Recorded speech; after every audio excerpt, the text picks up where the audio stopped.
Hi students, our topic today is expressing advice using should or should not. Here should means this is a good idea, and should not means this is not a good idea. So let's see the pattern or pola. Should or should not is followed by simple form of a verb.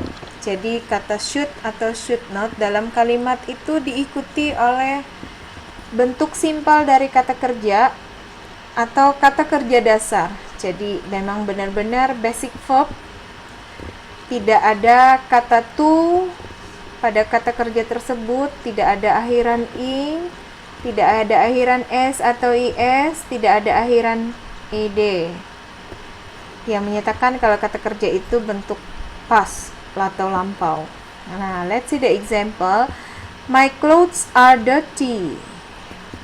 Pakaian saya kotor. Jadi, what is the advice? Sarannya apa? You should wash them. Kita lihat berikutnya. I'm tired today. Saya capek sekarang. Jadi, advice-nya you should take a rest. Kita lihat. This is the subject, you, and then should. After the word should, tadi simple form of a verb, kata kerja dasar, yaitu was. Jadi tidak ada penambahan. Misalnya seperti ini, seperti yang sering kalian lakukan. You should washing them. Yang seperti ini salah ya. Atau misalnya kamu buat yang kayak gini, yang paling sering kalian buat, you should to wash. Ini paling sering dibuat dalam kalimat. Ini nggak boleh seperti ini, karena setelah kata should harus kata kerja dasar. Ini contoh berikut. You should take a rest. Jadi langsung aja kamu harus beristirahat, bukan you should to take a rest seperti yang biasa kita lakukan. Kesalahan yang sering kita buat ketika menggunakan kata should. Ini buat kalimat kayak gini. Ini nggak boleh ya. Berikutnya gimana kalau should not? Jadi artinya di sini you should wash them, artinya this is a good idea. Wash the clothes is a good idea. Jadi artinya gitu. Next, I'm sleepy now. Kemudian advice-nya you should not stay up late. It's cloudy now. You should not go out. Nah, jadi setelah kata should not tadi sama simple form of verb. Bentuk simple atau bentuk dasar dari kata kerja. Jadi you should not stay up late. Tidak ditambah to loh ya di depan sini, atau ditambah ing di sini. Di sini juga ingat, jangan buat kesalahan dengan should not to go out. Misalnya begini, jangan ya. Ini nggak benar kalimat seperti ini. Jadi harusnya you should not go out, langsung begitu. And then student, let's continue to the next topic.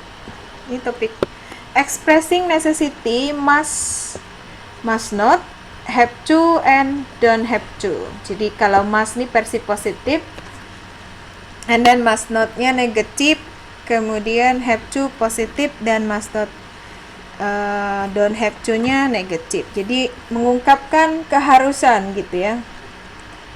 Kemudian apa sih artinya must dengan must? Must and have to actually have the same meaning. They express the idea that something is necessary. Jadi kata must dengan have to ini sama, artinya sebenarnya sama. Mereka mengungkapkan bahwa sesuatu itu perlu gitu ya, atau harus. Kita lihat. Nah, tapi kalau must not ini agak berbeda artinya dengan don't have to. Ada di video sebelumnya sudah Ibu jelaskan perbedaannya, video pada pertemuan sebelum hari ini. Kalau must not itu expresses prohibition mengungkapkan larangan. Kalau don't have to expresses the idea that something is not necessary, mengungkapkan ide bahwa sesuatu itu nggak penting atau kurang perlu gitu ya. Jadi beda ya antara must not dengan don't have to. Sementara kalau must dengan have to-nya sama. Oke, kita lihat pattern-nya. Pattern-nya kurang lebih dengan penggunaan should dengan should not. Setelah must dengan must not itu diikuti simple form of a verb. Jadi diikuti kata kerja dasar, bentuk simple dari kata kerja. Tidak ada to, tidak ada ing di akhir kata kerjanya. Nah, sama halnya dengan have to. Have to itu kan satu paket ya, jangan to-nya ditinggal gitu loh. Kemudian don't have to juga simple form of a verb. Jadi semuanya di sini diikuti oleh kata kerja dasar. Contoh, I have a very important test tomorrow. Saya memiliki sebuah tes yang sangat penting besok. Jadi ada kalimatnya I have to study tonight. I have to study tonight. I must study tonight. Jadi setelah kata have to, bukan studying loh ya. Bukan studying seperti yang sering kita buat kesalahan begini. Tidak ya, tidak seperti ini. Atau yang sering kita latah, I must to study tonight. Yang sering sekali kita buat kesalahan begini. Jadi setelah have to itu harus study, kata kerja dasar.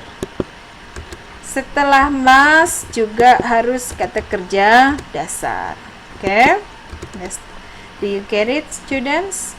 Nah, gimana kalau don't have to dengan must not? Contoh, I finished all of my homework this afternoon. I don't have to study tonight. Nah, ini saya menyelesaikan atau sudah menyelesaikan seluruh PR saya siang tadi. Jadi di sini I don't have to study tonight. Saya tidak perlu lagi belajar malam ini. Nah, ini kan don't have di sini expresses that something is not necessary. Ngungkapin kalau sesuatu itu nggak perlu. Jadi ya ini, saya nggak harus atau nggak perlu belajar malam ini. Next. Tomorrow is a holiday. I don't have to go to class. Besok kan libur gitu ya. Saya nggak harus pergi ke kelas gitu ya. Dan ingat setelah don't have to juga diikuti oleh kata kerja dasar. Go, study. Tidak ada studying ya, tidak ada yang lainnya. To di sini bukan tambahan, tapi memang satu paket don't have to. Yes. Next, children, you must not play with matches. Anak-anak, kamu, kalau ini tadi expresses must not, expresses prohibition, mengungkapkan larangan. Jadi artinya bermakna jangan. Kamu jangan bermain dengan korek api. You must not play with matches. Jadi kalau must tadi harus diikuti kata kerja dasar, must not juga harus diikuti kata kerja dasar. Jangan ditambah to loh ya di sini. Next. The sign say do not enter. You must not use that door. Tanda ini berkata bahwa jangan masuk. Jadi artinya you must not use the door. Jadi setelah kata you must not itu adalah verb one. Kata kerja dasar use. Tidak ada tambah to di sini. Okay, students, do you get it? Nah, students, this is practice 9 atau tugas 9 setelah PTS. Perintahnya arrange the word into good sentences. Susunlah kata-kata berikut menjadi kalimat yang benar dan bermakna. Jadi tugas kamu nyusun kalimat ini menjadi kalimat yang benar. Jadi ingat kalau nyusun tadi seperti apa, kemudian subjeknya seperti susunannya yaitu tadi. Jadi ada subjek, kemudian ada must not, dan diikuti oleh kata kerja dasar. Kalau pakai should, juga ada subjek, kemudian should atau should not, diikuti oleh kata kerja dasar. Saya kasih contoh nomor 1. Jadi, ada obey, you, rules, the, kemudian must. Jadi, kemungkinan subjeknya di sini adalah you. Setelah you, kita ambil kata must, karena kamu harus must. Nah, setelah kata must itu adalah verb one atau kata kerja dasar. Mana kata kerja dasar? You sudah, kemudian rules ini kata benda, the ini artikel, kata sandang berarti yang kata kerja dasar adalah obey. Jadi setelah must itu adalah obey. Sekarang obey, Untuk objek itu biasanya ya kata benda. Jadi you must obey rules. Nah, sekarang tinggal kita masukkan the-nya ini di mana? The-nya itu biasanya di depan kata benda. Jadi di depan kata rules. Jadi susunan yang benar adalah you must obey the rules. Next, kita ambil contoh berikutnya. Ada tell anyone, must not you. Nah, gimana kalau yang must not? Subjeknya juga sama, kita lihat you, kemudian setelah you kan must, kemudian not. Berarti you must not. Setelah must not, itu verb one atau kata kerja dasar. Di antara tell dengan anyone, yang kata kerja dasar adalah tell. Jadi kita buat tell. You must tell anyone-nya sebagai objek.